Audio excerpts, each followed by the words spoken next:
शहरात दररोज सरासरी 2 ठिकाणी चोरी घरफोडी होते, अशा मागील 11 महिन्यातील वस्तुस्थिती आहे.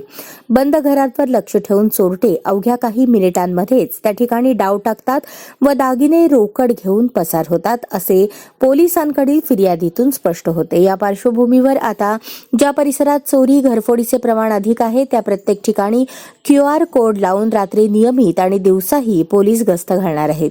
शहरातील 550 ते 600 ठिकाणे निश्चित करून त्या ठिकाणी QR कोड बसवले जाणार आहेत. सोलापूर शहरात MIDC, विजापूर नाका, फौजदार चावडी, सदर बाजार, जोडभावी पेठ, जेल रोड व सलगर वस्ती अशी 7 पोलीस ठाणी आहेत.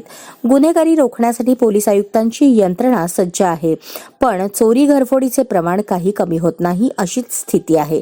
एखादी व्यक्ती घर बंद करून काही दिवसांसाठी परगावी गेली की तिच्या घरी चोरी झालीच म्हणून समजा, अशी काही उदाहरणे समोर आली आहेत. ग्रामीण भागाप्रमाणे शहरी भागात शेजार धर्म सहसा दिसत नाही. शेजारी रात्रीच्या वेळेस कुत्री जोरजोरात भुंकत असली तरी देखील अनेक जण कुत्री का भुंकत आहेत हे जाणून घेत नाहीत. नागरिकांनाही पोलिसांनी CCTV कॅमेरे बसवा, अपार्टमेंटमध्ये सुरक्षा रक्षक ठेवा, घरात विनाकारण मौल्यवान वस्तू, दागिने, पैसे ठेवू नका असे आवाहन करूनही त्याचे पालन केले जात नसल्याची वस्तुस्थिती आहे. पण शहरात प्रभावीपणे पोलिसांची गस्त राहिल्यास चोरी घरफोडीसह अन्य गुन्ह्यांचे प्रमाण कमी होईल, असा विश्वास सोलापूरकरांना आहे.